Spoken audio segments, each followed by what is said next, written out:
आज हम पढ़ रहे हैं चैप्टर 5 अंडरस्टैंडिंग एलिमेंट्री शेप्स की exercise 5.6 question number 1 name the type of following triangles triangle with lengths of side 7 centimetre 8 centimetre 9 centimetre यानी कि कोई भी एक ट्रायंगल है जिसकी सारी साइड्स डिफरेंट लेंथ्स की हैं।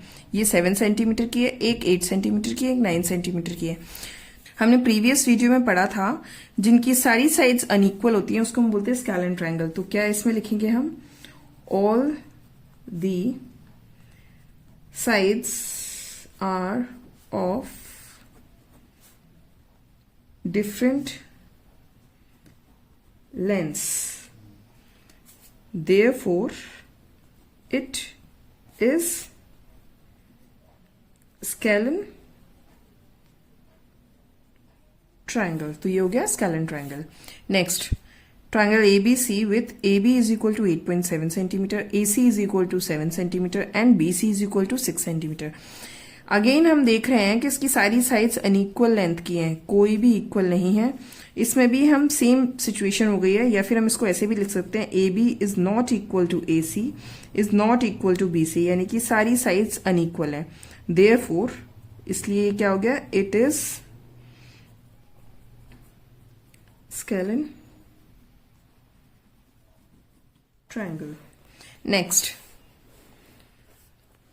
PQR such that PQ is equal to QR is equal to PR is equal to 5 centimetre. इसमें पहले ही दे दिया है कि इनकी तीनों साइड्स इक्वल है। अगर सारी साइड्स इक्वल होती हैं तो हम क्या बोलते हैं, all the sides are equal therefore it is an equilateral triangle। तो ये क्या हो गया, equilateral triangle. Next question triangle DEF with angle D is equal to 90 degree, यानी कि DEF एंगल है उसका एक एंगल 90 डिग्री दिया है। हमने पढ़ा हुआ है ये वाला एंगल बेस्ड अपॉन एंगल्स में क्लासिफिकेशन हो जाएगा, जिसका एक एंगल 90 डिग्री होता है तो उसको क्या बोलते हैं, right angle triangle. Yes, one angle is 90 degree therefore it is right angled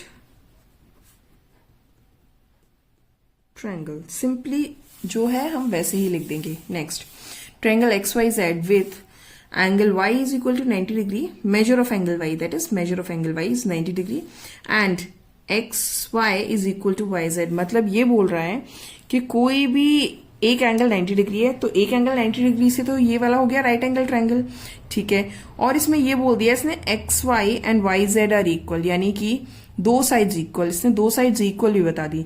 तो जहां दो साइड्स इक्वल होते हैं उसको बोलते हैं आइसोसेलेस ट्रायंगल। तो इसकी क्या, इसमें दो चीजें आ गई हैं, angle Y is equal to 90 degree है therefore it is right angled triangle and, और हमें पता चल रहा है जो XY है वो इक्वल टू YZ है, यानी दो साइड्स इक्वल हैं। Therefore it is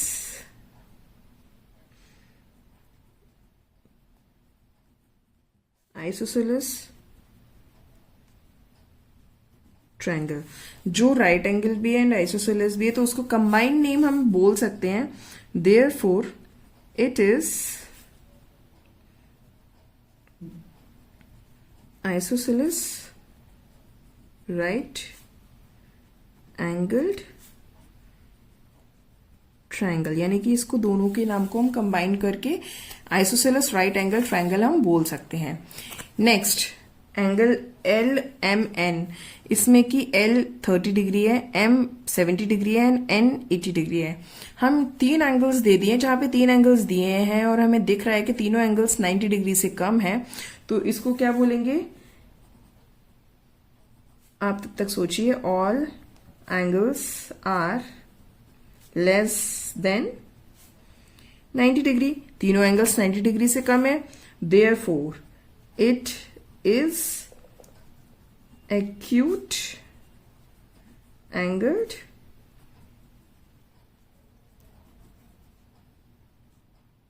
triangle. Number 2, match the following. यहाँ दिया है मेजर ऑफ ट्रायंगल्स, यहाँ दिया टाइप्स ऑफ ट्रायंगल्स। तो यहाँ इसका मेजर दिया, यहाँ टाइप दिया है, इसको हमें मैच करना है। ठीक है, 3 साइड्स ऑफ इक्वल लेंथ, जिसकी तीनों साइड्स इक्वल होती हैं, हम उसको क्या बोल सकते हैं? तीनों साइड्स इक्वल होंगी, यानी फर्स्ट वाले को मिलाएंगे हम इक्विलेटरल ट्रायंगल। तीनों साइड्स इक्वल है तो वो हो गया इक्विलेटरल ट्रायंगल, तो ये हो गया first one. 2 sides of equal length, 2 sides अगर इक्वल है, अगर तीनों साइड इक्वल है तो इक्विलेटरल है, 2 साइड्स इक्वल है तो आइसोसेलेस ट्रायंगल है, यानी कि ये हो गया second one. All sides are of different length, सारी साइड्स अलग है तो स्केलेन ट्रायंगल हो गया। 3 एक्यूट एंगल्स, तीनों एंगल एक्यूट है। जब तीनों एक्यूट है तो एक्यूट एंगल ट्रायंगल होता है, acute angle triangle, this one fourth. एक 90 डिग्री है, 1 राइट एंगल, तो यानी राइट एंगल ट्रायंगल हो गया। 1 ऑब्ट्यूस एंगल है, एक ऑब्ट्यूस है तो उसको क्या बोलेंगे हम? Obtuse angle triangle. 1 right angle है with 2 sides of equal length. अब प्रीवियस क्वेश्चन में हम पढ़ चुके हैं, एक राइट एंगल तो राइट एंगल ट्रायंगल बोलेंगे, लेकिन 2 साइड्स इक्वल भी हैं तो आइसोसेलेस भी हो गया, यानी आइसोसेलेस राइट एंगल। दोनों नाम को कंबाइन कर देंगे और इसमें ये कुछ अलग से नहीं है। Next question number 3, name each of the following triangles in 2 different ways. सारे ट्रायंगल्स को हमें 2 अलग अलग वेज में नाम देने हैं। 2 अलग अलग वेज कौन कौन से हो जाएंगे? एक तो साइड के बेस पे, एक ट्रायंगल के, एक एंगल्स के बेस पे। ठीक है, अब हमें यहां देखने को मिल रहा है कि इसके सारे साइड्स, एक तो 8 सेंटीमीटर है, 2 5 सेंटीमीटर, मतलब 2 जो साइड्स हैं वो इक्वल हैं। अगर 2 साइड्स इक्वल हो गए तो हम इसको क्या बोल सकते हैं? Isosceles triangle. तो ये हो गया आइसोसेलेस। एक तो आइसोसेलेस नाम हमने इसको दे लिया है। सेकंड है, इसके हम एंगल के बेसिस पे, हमें दिख रहा है इसमें कोई भी एंगल 90 डिग्री का नहीं है, मतलब सारे के सारे 90 डिग्री से कम ही है। अगर सारे एंगल्स 90 डिग्री से कम ही होंगे तो क्या बोलेंगे? आइसोसेलेस हो गया। And acute angled triangle. Next this one, इसमें हम देख रहे हैं ये 17 सेंटीमीटर है, ये 15 एंड ये 8 सेंटीमीटर, मतलब सारे जो साइड्स हैं वो अलग अलग हैं। अगर सारे अलग हैं तो इसको तो एक तो स्केलेन बोल देंगे, साइड को तो हम देख के पहले ही हम लिख लेंगे स्केलेन। ठीक है, इसके बाद में क्या हो जाएगा? एंड एक एंगल इसने खुद ही बना रखा है, ये 90 डिग्री है। जब ये 90 डिग्री है तो ये हो जाएगा राइट एंगल्ड ट्रायंगल। तो हो गया right angle triangle. Next question, इसमें हम देख रहे हैं 2 साइड्स तो 7 सेंटीमीटर है, थर्ड तो काफी लंबी है और उसका मेजरमेंट भी नहीं लिखा हुआ है। ठीक है, 2 7 सेंटीमीटर है, मतलब ये आइसोसेलेस हो गया एक तो। एंड जिस एंगल को हाईलाइट किया गया है, हम देख रहे हैं अगर ये 90 डिग्री होता तो ये लाइन ऐसे खिंची होती है इस पे, लेकिन ये 90 डिग्री से ज्यादा है, यानी कि ऑब्ट्यूस है। तो isosceles and obtuse angled triangle. Next ये, इसमें हमें दिख रहा है 2 साइड्स तो इक्वल हैं, ठीक है, और एक एंगल 90 डिग्री है। 2 साइड्स पहले इक्वल है, पहले हम साइड्स का लिख लेते हैं, तो आइसोसेलेस हो गया। एंड एक एंगल 90 डिग्री है, यानी कि हो गया ये right angled triangle. Next question, ये है 5.2 सेंटीमीटर, 5.2 सेंटीमीटर एंड 5.2 सेंटीमीटर, यानी कि all the sides are equal. सारी साइड्स अगर इक्वल हैं तो एक इसका नाम हो गया पहले तो साइज के बेसिस पे इक्विलेटरल। एंड सारे साइड्स इक्वल हैं, सारे एंगल्स इक्वल हो जाएंगे। मैंने बताया था, अभी हमने ट्रायंगल्स की वो प्रॉपर्टी नहीं पढ़ी है, लेकिन अगर सारी साइड्स इक्वल हैं तो इसके सारे एंगल्स भी इक्वल होंगे। और सारे एंगल्स इक्वल होने के लिए क्या करना पड़ेगा? 60 डिग्री का ही हो सकता है। क्यों? क्योंकि 6 3 18, तो 180 डिग्री के लिए 60 ही होना पड़ेगा। यानी कि सारे एंगल्स एक्यूट से एक्यूट है, राइट एंगल से कम है, तो इसको क्या बोलेंगे, इक्विलेटरल एंड एक्यूट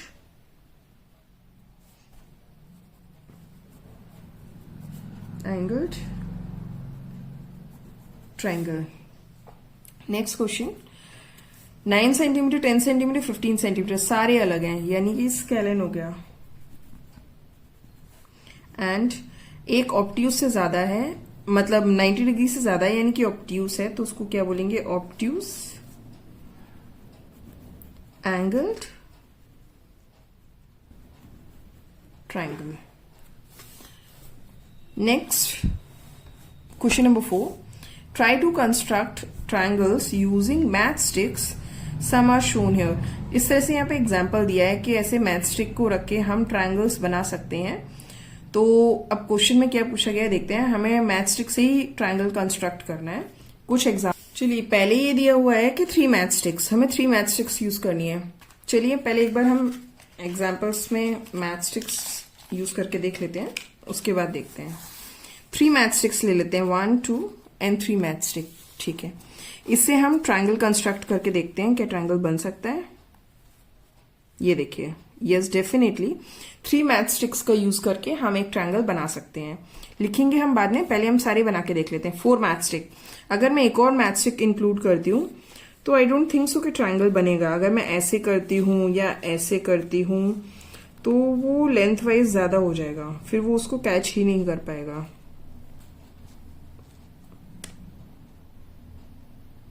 नहीं, फिर ये दोनों इक्वल स्ट्रेट लाइन हो जाएगी। तो ये 4 मैथ स्टिक को यूज करके हम कोई ट्रायंगल नहीं बना पा रहे हैं।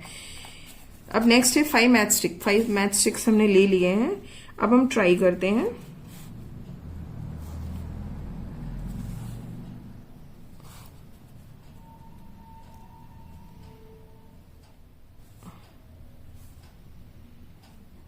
देखिए थोड़ी मुश्किल हुई, लेकिन हम ट्रायंगल बना पाए। 1 2 3 4 5 मैथ स्टिक्स यूज करके हम ट्रायंगल कंस्ट्रक्ट कर सकते हैं। अब हम लेते हैं 6 मैथ स्टिक्स। नेक्स्ट में देखिए यहाँ पे 6 मैथ स्टिक का भी पूछा गया है, तो 6 मैथ स्टिक हम यूज करके देखते हैं। इसको हम लुक वाइज अच्छा कर लेते हैं, देखते हैं। यहाँ पे ये आ गया एंड यहाँ पे ये आ गया। कुछ ट्राई करते हैं, बन गया। देखिए ट्रायंगल बन गया है बिल्कुल, मतलब हम 6 मैथ स्टिक्स यूज करके भी हम ट्रायंगल कंस्ट्रक्ट कर सकते हैं। तो अब हम लिखते हैं कि हमें लिखना किस तरह से एग्जाम में। चलिए अब हम देखते हैं लिखना कैसे है। 3 मैथ स्टिक्स, यानी कि हमने ऐसे रखा था मैथ स्टिक, एक हमने ऐसे रखा था और एक हमने ऐसे रखा था। तो मैं इसको ऐसे करके शो कर ले रही हूं जिससे कि कंफ्यूजन ना हो। तो देखिए हमने 3 मैथ स्टिक से ट्रायंगल बना लिया, तो हम आंसर लिखेंगे yes we can make an equilateral. अच्छा इक्विलेटरल तो हो गई, तीनों मैथ स्टिक इक्वली होंगी, इक्विलेटरल ट्रायंगल। हमने 4 मैथ स्टिक्स से देखा था कि कोई ट्रायंगल हम नहीं बना पा रहे हैं, तो हम इसमें लिख देंगे no we can not make triangle with 4 math sticks. Next using 5 math sticks. Yes हमने कंस्ट्रक्ट किया था, हमने कैसे कंस्ट्रक्ट किया था। 5 मैथ स्टिक से एक मैथ स्टिक ऐसे थी, फिर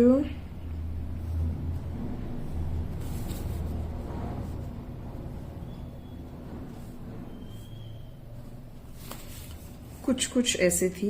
एक मैथ स्टिक ये थी, ये थी, एक यहाँ थी, एक यहाँ थी और एक यहाँ थी। ये 5 मैथ स्टिक से कुछ इस तरह से हमारा ट्रायंगल बना था। और हम देख रहे हैं ये दो साइड्स इक्वल हैं, बट ये साइड छोटी हो जाएगी। तो हम बोल सकते हैं yes we can make an isosceles. Isosceles क्यों है, क्योंकि दो साइड्स इक्वल हैं। Triangle with 5 math sticks. अब 6 मैथ स्टिक्स से हमने कंस्ट्रक्ट करके देखा था कि हाँ हम ट्रायंगल बना पा रहे हैं। तो उसमें कैसे बना था, ये एक मैथ स्टिक ऐसी रखी, एक मैथ स्टिक ऐसी रखी थी, और एक कुछ ऐसे रखी थी, एक ऐसे रखी थी, इसी तरह से इधर भी है, एक कुछ ऐसे रखी थी और एक ऐसे रखी थी। यानी कि एक मैथ स्टिक ये है, एक मैथ स्टिक ये है, एक यहाँ है, एक ऐसे है, एक ये ऐसे है और एक ये ऐसे है।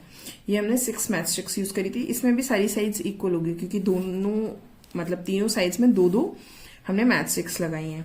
तो क्या बोलेंगे, yes we can make an equilateral triangle with 6 math sticks. ये एक्सरसाइज यहाँ पे खत्म होती है। अब आपको इस एक्सरसाइज में ऐसे प्रीवियस कहीं पे भी किसी भी टॉपिक में कोई डाउट है तो आप कमेंट सेक्शन में पूछ सकते हैं, मैं आपके डाउट्स को क्लियर करूंगी। और अगर आपके कॉन्सेप्ट्स क्लियर हो रहे हैं, अगर आपको समझ में आ रहा है, then please do like, subscribe and share. Thank you.